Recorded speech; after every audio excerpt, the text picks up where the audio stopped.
Hello again, and welcome to Evolution from Your Bed podcast. Today we have an amazing guest who is a great friend of mine. Hi, Ivana. Hello. I'm so excited to have you.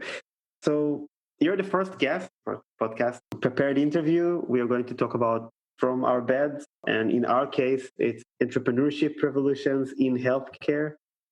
And I just wanted to have an open conversation with you about the cool stuff you're doing in Belgrade, and to thank you for joining. That's the first thing. So really thank you. I'm really glad to have you as a friend, and you're doing amazing stuff. And can you tell the people that listening to us what exactly do you do? What is the main thing that you're engaging right now? Perfect. Yes. Thank you for inviting me. And I'm very happy to collaborate with you because I know you do great things. And I didn't even know much about this podcast, but as soon as you asked me, I said yes, because I think you're always contributing to great. So hello from Belgrade, Serbia. Corona time and being stuck in home during the working day, it's not really pleasant. But also it enables me to do everything that I want to do or much more than I would do from an office. And I'm currently a tech transfer associate at the Innovation Fund and also co-founder of Health Tech Lab, which is the Serbian health tech ecosystem. This is just in short. And I had a chance to work with you in actually both hats. I've been active too in the Serbian health tech kind of community in the last 2 years, coming to mentor already a few times. And I think that you have a very unique model in the health tech hub because Health Tech Lab.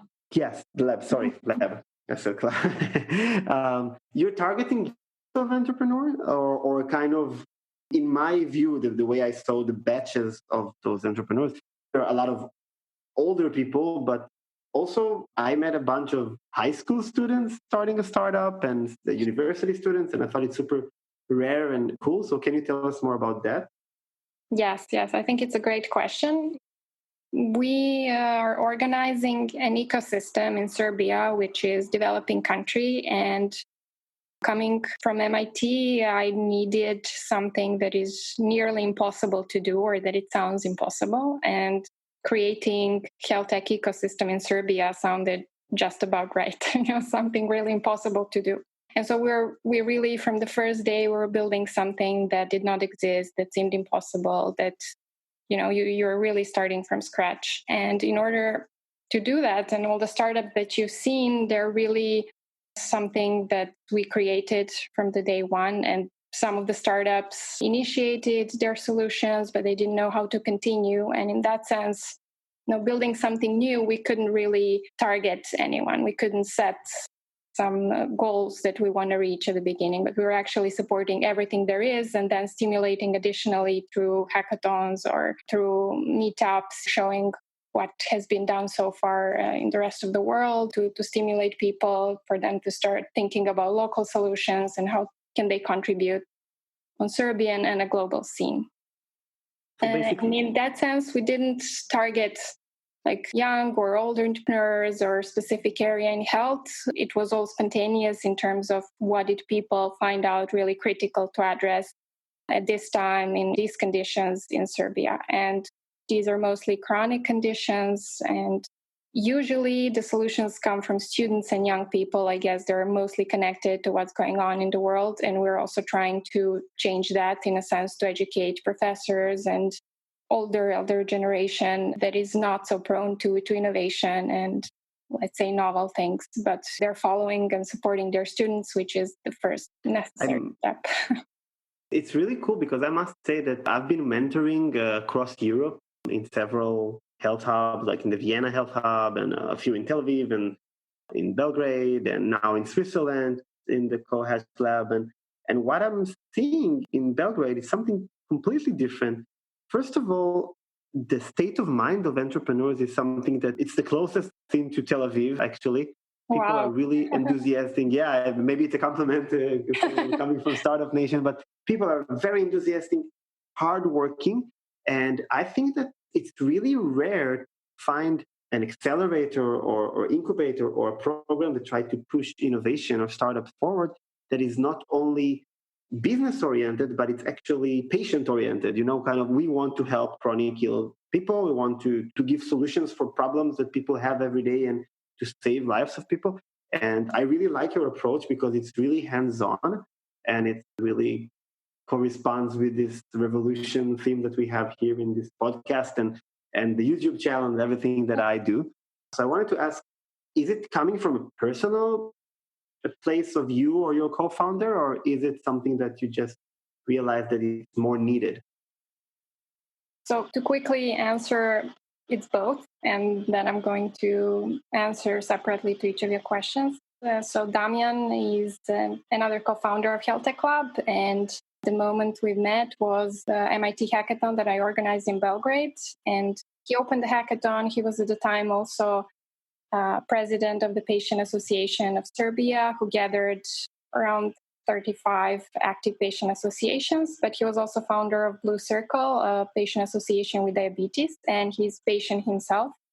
And it was really great to put patients first from that first event, which was hackathon. He brought around 10 or more patient associations. They were actively participating. They were interacting with designers and engineers and scientists, and they formed multidisciplinary teams, and they were really happy, just motivated, as you mentioned, and even the designers and engineers really were eager to help no matter what happens on hackathon, no matter what happens later on. They kept in touch, and I think they brought those solutions to life. And so I think this was the big thing that we've changed, and I think we try to keep it through our event or goal or everything that we do. And I think it's really important, and I think it's missing everywhere in the world. As I always like to quote you, this is the health industry is the only industry where the patients are not included in the whole process. And I think this should be changed, and we are giving our best, if not always, then most of the times to do that. It's really always touching me to hear that, because it's so rare to have eventually business solutions. Most of them will have some sort of business model that are deriving from what I call patient innovation, patient-led innovation, and not only market needs or some sort of market fit that investors look for, that we want something that will bring a lot of money, but a lot of times it's completely remote from the needs of patients. Not that doctors don't need innovation. Of course, that any medical professional need his workspace to be as best as possible, but it's always kind of excites me to hear about what you're doing. So basically, I would agree with that. Yes. I would just have to add one more point. It's great that you mentioned that. I think investors in this area are really specific people, and even for them, there is need for additional education or interaction, even with patients or medical system. I think there is still a huge gap between investors and patients, or generally medical systems or medical challenges. And I think some kind of education and interaction between these two worlds is quite necessary. And we're also thinking about activities that could enhance this area. It leads me to exactly the next phase that is really related to what you're doing. Kind of, we know a lot about university tech transfer, but what you're doing is basically you also work with teams of students who come up with great ideas. How does it work that students come to their professor saying, oh, we have this crazy idea to change people's lives? And how can you facilitate such an unorthodox process in a regular academic setting? Yes, I think in any country, it's challenging to actually do this whole process of researching and coming to some results and solutions, but then it's whole other world of learning about business and industry and transferring that knowledge to the world.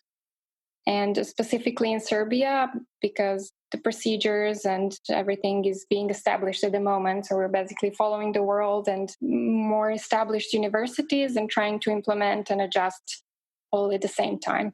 And so it's not only students, it's also most of them also professors and senior faculties. I think at this moment, we are basically working with early adopters, I would say like that. Those professors and those academics and those students that research themselves, that really try to understand a bit of details of tech transfer. What does it mean? And, how can they really use their scientific results in a real world? But definitely takes time and promotion and investment of solutions and, probably some good cases for most of professors and students in Serbia in this ecosystem to start thinking like that, to start applying to projects, to start interacting in this way. I think we're in a good way, but there is a long way to go to actually make it a standard. And definitely these group of early adopters is pretty good. And I hope that we will soon have good results with most of professors and students. And if I'm a patient right now listening to our conversation and says, yes, but I cannot join any acceleration program or incubation program. If I have an idea, I'm basically lying in bed. Do you think that in today's world, especially during Corona, can I actually start an idea and maybe even get it to the market from, I will kind of put brackets, air brackets, from bed? Can I really start something from scratch and bring it to a maturity level or an MVP from bed or from home? I would say yes. And I would say now is always the best time to do it. I was really inspired actually about patient groups in Boston during second part of my PhD. I think Boston is inspiration for entrepreneurship, for medicine, for patients, for business. And I've seen a lot of patient groups active on Facebook and social networks. And it was really inspirational. And also I was introduced to some of the groups during a pediatric hackathon as well, and even the parents at the time. And I think those networks really are change makers, and I think they should, and they are initiating a lot of changes all over the world. And I think, of course, it's really important for everyone to do that. But I guess also not every patient has strength or conditions or whatever we call it, right? That they're in different settings, and I think those groups and associations are really supportive for patients' voices to be heard for those that cannot, so let's say, start changes on their own. No, it gives me actually an idea because I lead a patient association in Israel. Our patient society is focused on my illness, POTS syndrome, and dysautonomia. And it's amazing to see the great ideas coming. But the facilitation is very difficult because you have a lot of ideas coming from patients and solutions, but how can you facilitate it as a patient advocate or patient activist? Exactly, yes. I think you need to have, let's say in Damian's case or in case of Serbia, you need to have a good advocate. And I think the patients of Serbia were really lucky in the last few years to have Damian, and he's very communicative and has integrity and really fought for rights of patients, of children, and so on. And I think actually the social networks and this kind of organizations and specific people are really the key to make a change. People like you also who are determined to change the world in impossible conditions. I think this is what the world needs. But I wouldn't say that I have all the solutions.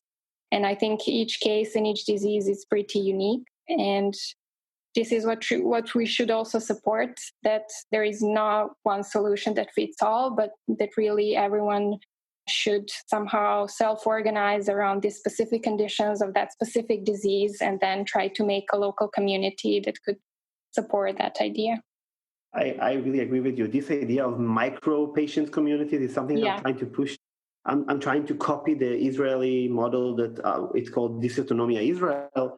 I'm trying to copy paste it into Turkey and Austria and Cyprus and other countries. I've been approached by different patients and they always tell me it's so hard to set up a community. And I'm like, you don't even have to register anything legally. You just need to open a Facebook group and says, this is dysautonomia Cyprus. And people will, with the right tag words, people would look for other illness sharer and they will join you eventually. And another thing I wanted to say about it is that it's not only about inventing new technologies. We did something cool in Israel that we are recommended to do this rehabilitation program that they do in America. And it's called the Dallas program because it invented in the Presbyterian Hospital in Dallas. And Of course, that the NGOs that are leading the HMOs in Israel and hospitals, they're not going to start an entire rehabilitation facility for 200 people. So what we did is kind of more, call it kind of bureaucratical innovation. We just realized that the heart rehabilitation program for people that had heart attack is completely almost similar to ours. And the innovation there was in the mindset that we actually managed to convince the authorities to open the gates of those rehabilitation program and to put those young people with POTS alongside with the cardiology patients and do the same program, and you see amazing results. So it's not only inventing a new technology, it's also thinking outside the box to improve your condition. Yeah. I completely agree. Yes, I think innovation, it's not only in technology, and this is also what we're trying to show through Health Tech Lab, just reorganizing a community and setting some goals and design criteria. I think it's quite important, and that we show that now it's actually supported and appreciated, that for what we are doing, it's not actually a technology or innovation in technology, but actually being supportive and making a supportive community something also that can contribute for innovations to thrive, even probably more of them than if we would focus just on one solution. And also, one moment or a message that you mentioned needs to actually spread communities. And this is also what we're trying to do with Health Tech Lab. We also won recently an award from International Telecommunication Union as the best ecosystem practice. And hopefully this will initiate our practices not only in Serbia, but in the region of the Western Balkans and then other developing countries, but also being supported by already developed health tech ecosystems of Israel, UK, US, EU, and so on. And I think also patient associations of those local countries will be involved, hopefully. And definitely the whole ecosystem is quite important for thematic changes to happen and for innovations to be supported locally. I think that it's something super important, this idea of sharing and using existing models. Look at the case of TEDx, what they did. Like TED was a very, very elitistic organization like 20 years ago. You needed to pay like $6,000 to go into an event, and then the new owner of the organization, Mr. Anderson, Chris Anderson, decided that he wants to open it. So he just said, "Hey, let's have this franchise. Let's take this best practice model and open it." And I think that there has been more than 5,000 events already around the world, if I'm not mistaken, probably much more now, since I started my activity with the TEDx organization. I think it's beautiful. And young entrepreneurs need to remember that it's not about ego here. And if somebody else did already best practice and they have great success and they are willing to share this success with you, it's great to collaborate and open, the local charter of the same idea. I would love to help you guys in Israel. My patient organization would love to be a part in Israel and also other countries that I'm active in. Of course, I'll do anything to help you. You're spreading good in the world. I love that you mentioned TEDx. I was also inspired by Starbucks and McDonald's. And like, they made it. If they made franchise, all over the world, why there is not a franchise of something that is really crucial and so important, like health tech ecosystem or supporting innovations in health in each part of the world? Exactly. And I think that was actually what initiated this idea of sharing what we're doing and what is a good practice in our own community. And this copy-paste patient community is something we are working on right now. We're trying to build this starter kit for other POTS patients and dysautonomic patients around the world, because there are millions of them, and it's not even a rare disease anymore, I'm afraid, because a lot of factors like Lyme disease that is causing POTS, and now COVID has been proven to cause POTS too. A lot of those symptoms we see after COVID are actually POTS syndrome that is coming up. We don't really know exactly why, but I think it's going to be a great pusher in research. But what we're trying to do is just, instead of having other people work so hard like we did for years, just to give them the tools they need to start their own patient community and support them. And I think it's super easy, just share. And as an entrepreneur, I think it's my obligation to share especially share mistakes, because success, everybody wants to pick up on your success. But I did a lot of mistakes with any project I made. And I think it's one of my responsibilities to kind of help prevent mistakes. I wanted to ask you something about it because it's really interesting. I've been approached by a lot of patients that wants to do either to start their own patient group or to start their own student club regarding innovation or even their own startup. But there is this fear of starting that nobody will listen to me. Nobody will. Really? In Israel? There is fear of No, not in Israel, I must say. In Israel, everybody thinks is the CEO of Wix or, we have this good ego of being kind of fearless. I think it's part of the culture, and it can lead to a lot of failure in startup, but at least you're starting and trying it. Yeah, this is what I loved about Israel. Everyone told me when you're on a bus station, you'll probably hear all people around you talking about their startups. So it's really amazing. Yeah. In Tel Aviv, yes, Jerusalem, Haifa. I think that this startup nation is more of a state of mind, and I'm talking about a state of mind a lot in this podcast and in my YouTube channel and in my new book that I'm working on. I think that getting better, it's all about state of mind and starting something. It doesn't have to be a startup. It doesn't have to be a business that changes people's life. It's all about state of mind. And I think that this is the problem with those young entrepreneurs, that they think that if it's not 100% success, they're not going to even try. Mm-hmm. And it doesn't work this way, right? You've seen many, many, many entrepreneurs fail probably. How can you push a young person with an idea to actually go and do something about it? You mean to do about just keep trying or?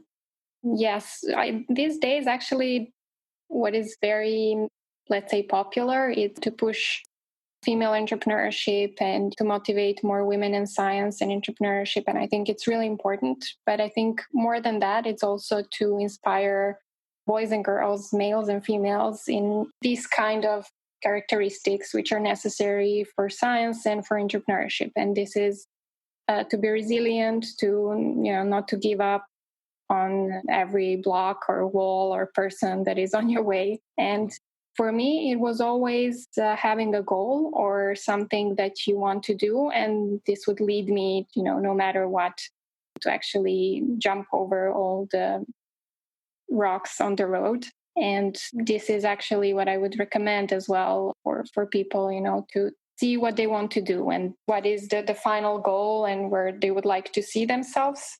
That would actually, but everything else or all other characteristics are really something that is built on over time. And by listening to successful people and to people who failed, I think it's all useful to learn from other people's examples and also to read from your area and then from outside of your area, the books, to watch movies, to just, educate yourself. And this is how you're going to build the mindset that you mentioned. And you'll see where are you in the world and what would you like to do and how would you like to improve the conditions that are happening at the moment. But I think, starting from early age, from education, it's something also where the government and everyone else should be involved. This is also something that I've seen in Israel as well, where this entrepreneurial spirit is actually brought in kindergarten even, where there are some of the games where children cannot play on their own, but actually in order to use those games, they need help of other kids. And this is where they learn to collaborate, to make partnerships and to help each other. And to bring something great and new, you need a partner and help and to communicate with others, to communicate your idea, your goals, and so on. So I think it starts early on, and definitely it's not gender-based. Definitely not gender-based, and you're right. And I think that everybody's trying kind of to figure out what is the secret sauce of Israel. I have my own opinion about it, because if it was Finland in the same case, I would say that completely the educational system is designed completely towards it. I would say that it's actually despite a lot of things and not because of a lot of things that we have so much entrepreneurship. I think that eventually Israel is kind of an island.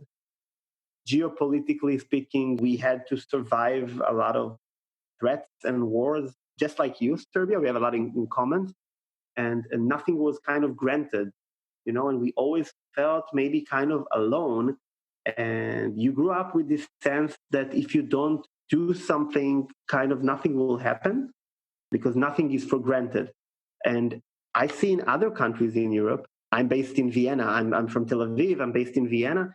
I've seen in maybe other more richer parts of Europe that entrepreneurship is more laid back because worst case you'll fail and your life is not going to be changed so much in terms of financials or stability. And I think that this is not a very good pusher for entrepreneurship. But on the other hand, I'm not expecting entrepreneurs to move to a developing country just because they need to feel more struggle. I think that we should copy those values to other countries who wants to teach entrepreneurship. What I've seen in countries that experienced war in the recent 20 years or so, like Serbia and Israel and other, even Cyprus, because they have some sort of tension there. I've seen that people are more inclined into risk, maybe I would say. Would you agree with that? Yes, definitely.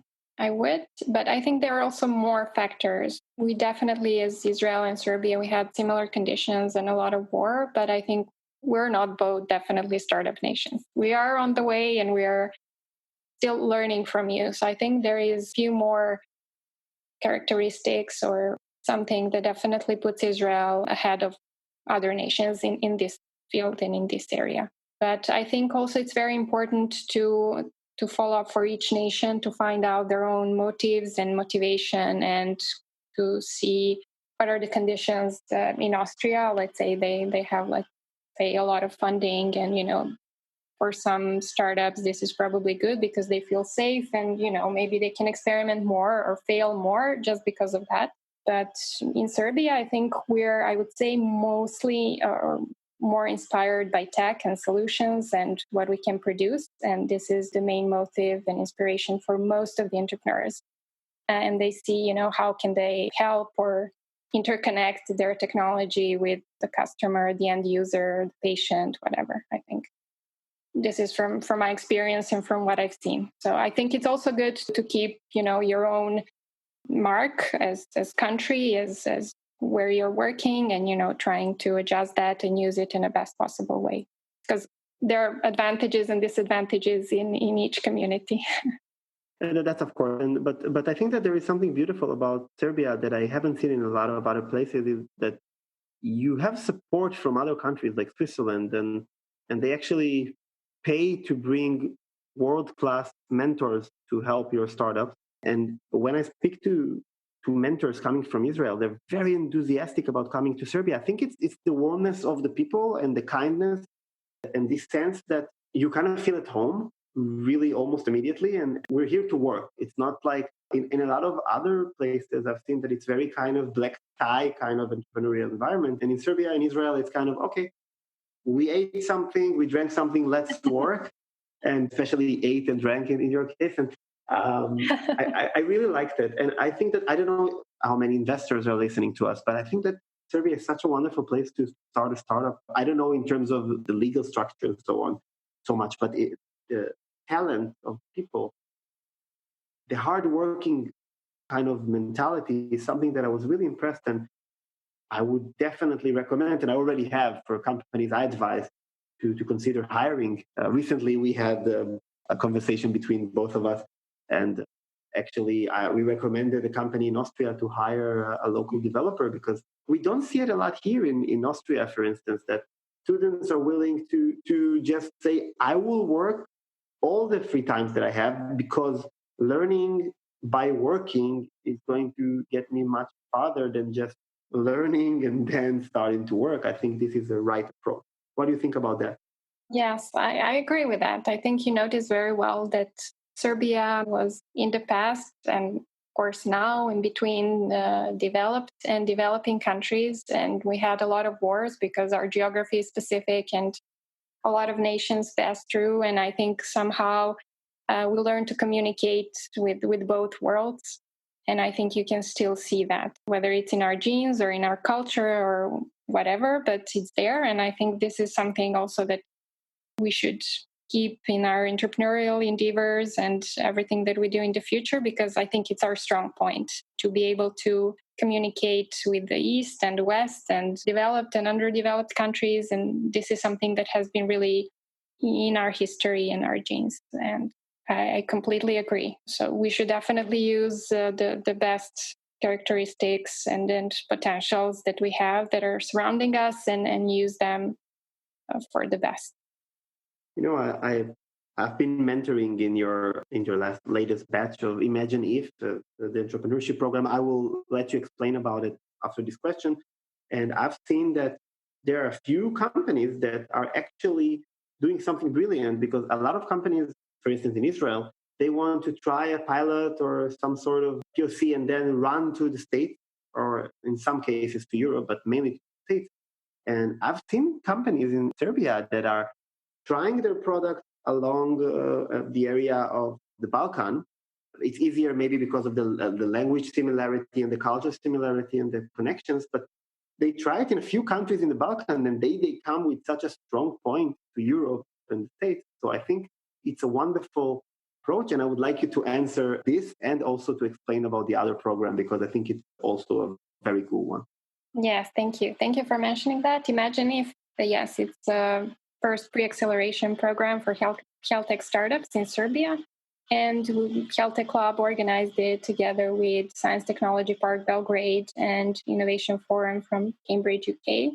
And this was second year in a row. So you opened this second batch just before the corona started. So it was quite challenging, but we've made it. And we have now a finalist, Baby FM, that will attend the global finale next year in Barcelona.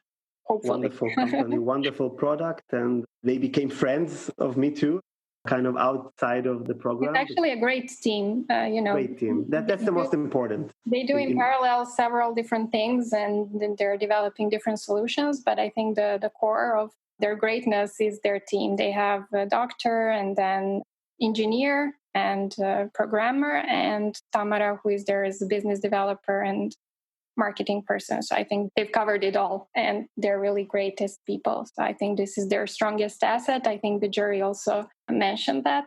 And of course, we're looking forward to next steps and their international exposure to see what will happen next.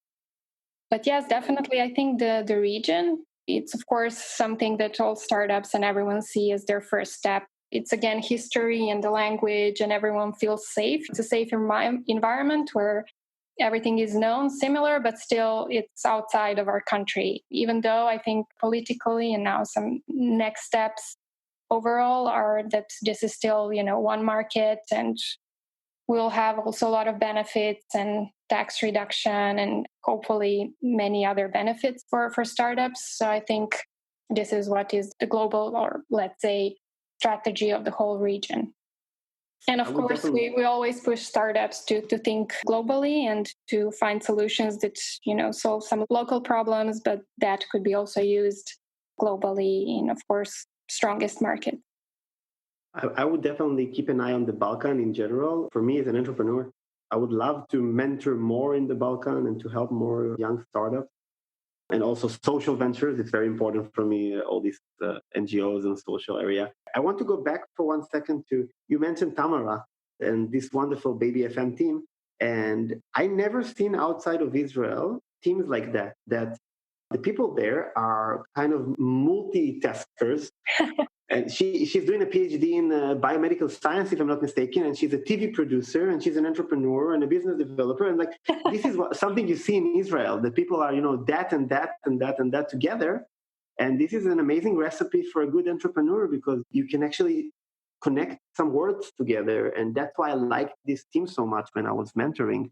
We sometimes see amazing engineers coming together with a solution, but then they lack the business, or business people lacking the technology, doctors and so on. I think that what I saw in your kind of program is that people are really, really, I will call them Renaissance entrepreneurs. Thank you. I think all mentors and jury and people, even mentors from MIT that were here, and then UK jury and mentors, I think have similar comments, that people who participate in our programs are really motivated, and this is really the strongest asset, and that they've never seen motivation on that level, because usually students or people who participate in their local programs usually come there to get another thing in their CVs, or just to finish up a course or something like that. So I think this is really our benefit and something that we do promote as one of the pluses. On the other hand, business knowledge and pitching to investors is something that definitely we should work on in the future. And we try to push that to startups and to just present them as something that is necessary. Because as I mentioned, everyone from startups from Serbia see that as really not necessary because we have great technology and we're solving this amazing problem with our new solution. And so this is everything that we need. But we are trying to somehow implement in the least painful way that, it's also necessary to make a business plan and present in the nearest future your next steps and potential exit strategies and everything else. So I think this is actually what we will put our focus on in the next period and in the working startup. I think that your approach is really good and hands-on, because there are a lot of programs that you have eventually the aim of the entire program is kind of a demo day. And I think that you look at it in a more practical way, because not always you get invested. Probably it's not very common that after the demo day, startups are, that's it, we're set for life with the initial funds. And if you are doing any innovation or acceleration program, you need to live with tools that will leave you independent also to start your own path. And I was actually one of the people who taught business models and other skills like this. So I think it was very hands-on and very efficient. I feel that we reached a point in the acceleration world that we have a lot of more of the same, and a lot of entrepreneurs kind of who already did something before are not finding the value anymore. And I wanted to ask you, what do you think about that? Kind of how can you keep relevant in a very rapidly changing innovation world? I think the only way is for you to change in parallel. That's something that the only constant, the change is the only constant for your startup and for yourself. I think even in Health Tech Club, the initial idea evolved through what we have done and what we have experienced and what other people suggested. And, we kept trying and we're still experimenting with, of course, we have a set course of some basic things, but we always have this playground where we try new things, whether financing or events or things like that. And I think this is some kind of motor that motivates us as well. And both of us as co-founders really like to innovate and to play around and to always think about new things and how can we improve this or do this differently or do this in a unique way and so on. But I'm not so worried about that because I think most of entrepreneurs think like that. If they fail in one startup, they just think about some other thing or other problem or other challenge that they would like to tackle and think they would move on quickly with this team or with another team. Yeah, it's all in your head, kind of. I always said it's all in the state of mind. Like I failed a bunch of startups, and I call it my startup school. I just learned how to do it better next time. And things that you learned, you can learn online a lot of things about business model and market fit and how to kind of work very lean and create a very fast MVP and not waste a lot of resource time. But eventually it's all about the team and the people you choose and your mindset of success. What do you see as success? Why do you do your startup? And in our world, in health tech, I think that if you're not here to change the lives of patients, the lives of doctors, to save lives, I think you're in the wrong place, because the business wish here to make a lot of money, it's not enough, because it's going to be a very, very hard journey for you, I think. Do you agree with that you need to have some sort of kind of a drive, more pure in our health tech startup world? Definitely, yes. I think if you're a patient, you definitely have your own motivation. And if you're not, you're probably in this world because you would like to help other patients or the medical system or like to make a novel solution. And so, as I mentioned before, I think that main goal or motivation should be there always. And you should know why you're here at every point, because otherwise, definitely there is no point. So I also heard recently, and this was probably a question also in my head, you always think whether you should keep pushing when something is failing or you should just give up and what's the right moment. Because usually most of the advices go to that. You should be resilient and push and then there is this other group of people that are advising giving up and starting something new. And I think this is always it comes to that, your own feeling and your own intuition and your own actually vision of what you want to achieve. So you can pick up a lot of information from outside, but then, you have to have your own clear goal. I can agree with you more. And I think that eventually it's all come down to kind of very personal motivations and how you view the world, I think. I've seen a lot of situations in which people are looking at the world with the kind of cloudy glasses, and everything will fail when you look at it like it. And I'm not saying that everything is pink and beautiful, but eventually you have to be optimistic. Like as an entrepreneur, you have to see some sort of success in your eyes, because otherwise you wouldn't make it. It's a tough journey. I wanted to ask you, we're closing into the last 10 minutes. Two things I want to ask you. And the first thing will be about your own revolution that you did in your life. You could have a maybe comfortable life, having a career in Belgrade, but you went and done the hardest thing you can do, probably, pursue a PhD in one of the world's top universities.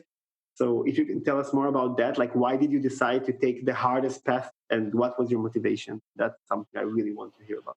Yeah, thanks. I'm still on that path. It's not done. So, discussing success or discussing failure, it's still, not final in my head or in my life on that side.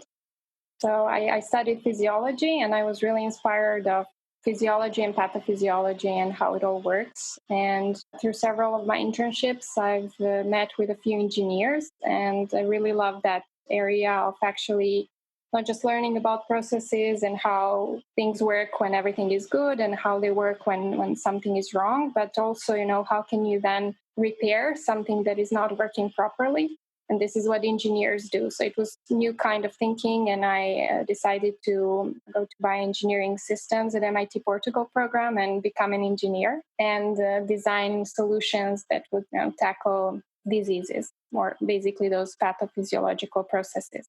And I was always inspired, I think, since summer school in Berlin with heart regeneration. So heart is an organ that, unlike skin, it cannot regenerate itself.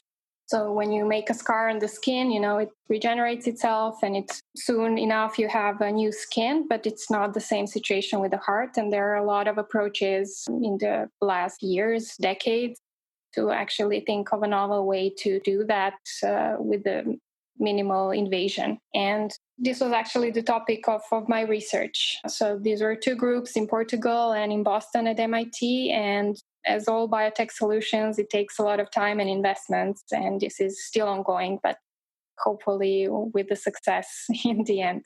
Definitely, there were a lot of challenges. First of all, just if I mentioned that there are two labs and two different universities and geographies and conditions and so on. So it was really, really challenging. And what I've heard also, it's something I like to repeat. I heard that at MIT and really resonated with me and how I live and how I think and so on. And MIT attracts people who like to resolve challenges that have less than 1% probability to be resolved.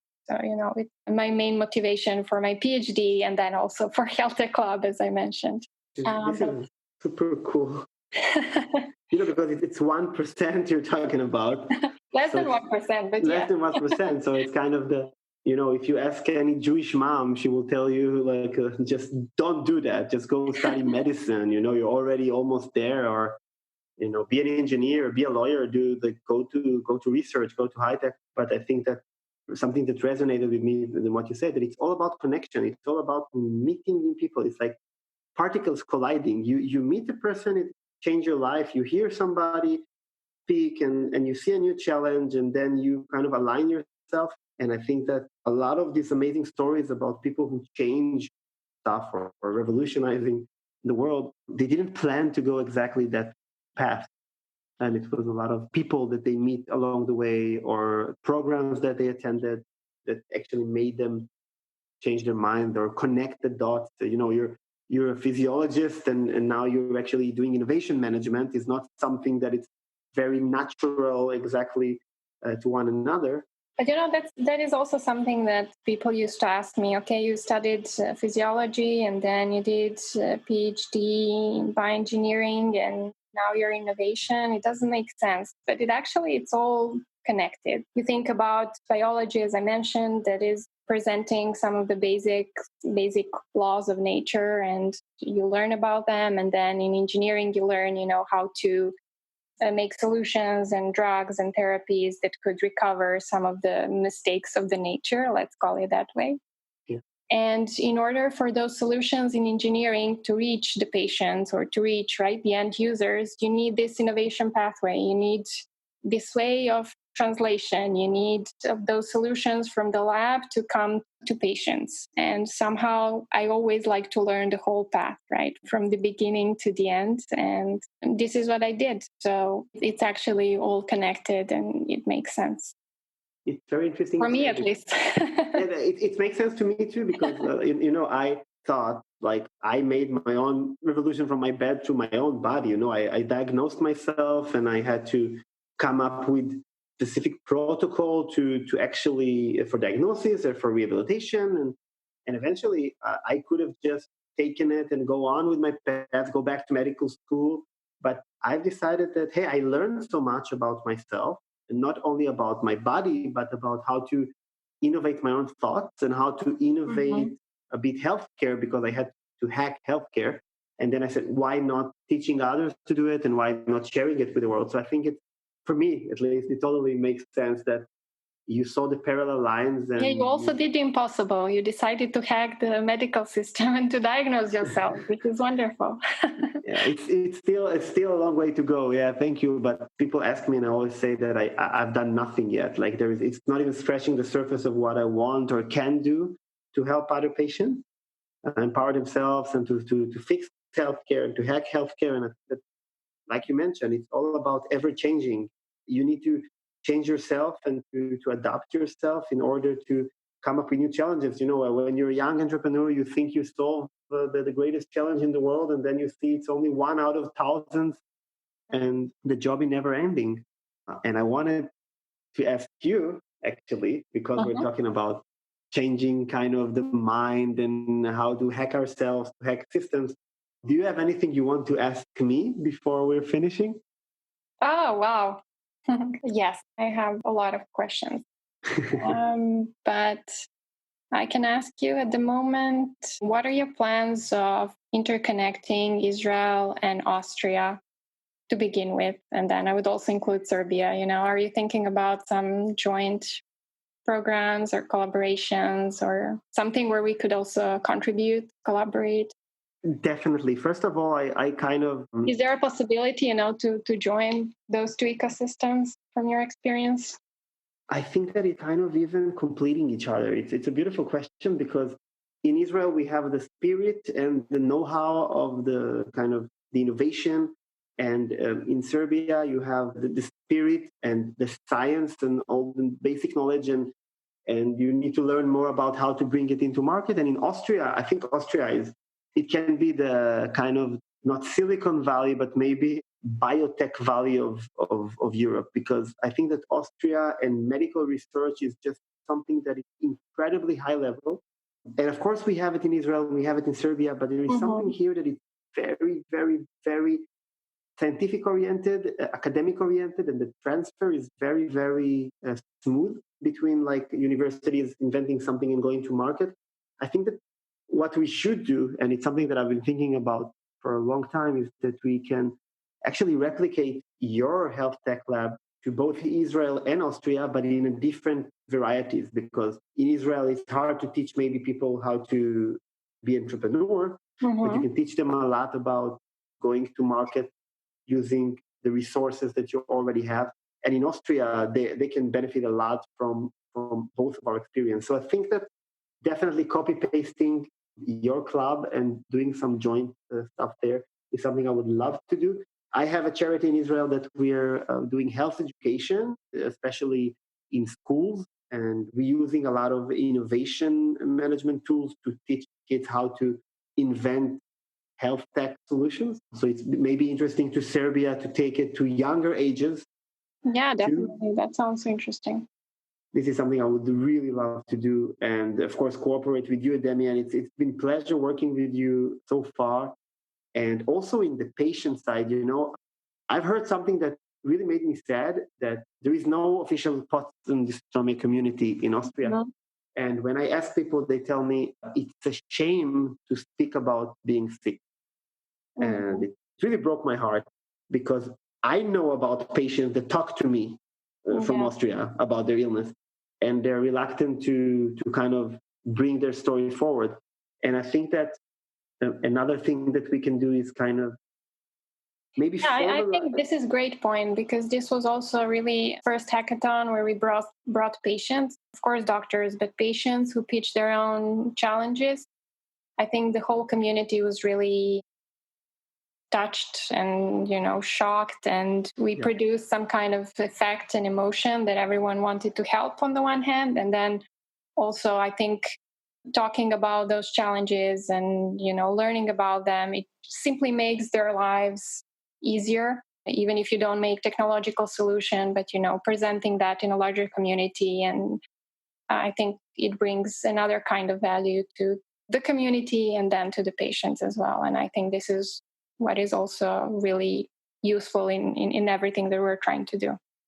I think that it's even groundbreaking, because we did, I don't know if it was the first in Austria, but at least one of the first, when I was the patient in residence for the Ludwig Boltzmann Institute here in Austria, we did a hackathon using engineers and medical students and patients. But the patients, most of them didn't even want to attend because of the same problem. And what you did, giving stage to patients, was so amazing, because the effect on the patient in terms of empowerment, that somebody comes, especially for him or her, to solve their problem. This is something I want to do again. And maybe this is the easier way we can start, by the way, maybe having kind of an online hackathon to solve challenges, either in diabetes or POTS, because it's easier for us because of our access. And this is something we can definitely start with. And this is what I love about this podcast, that it's not only talking, it's also doing.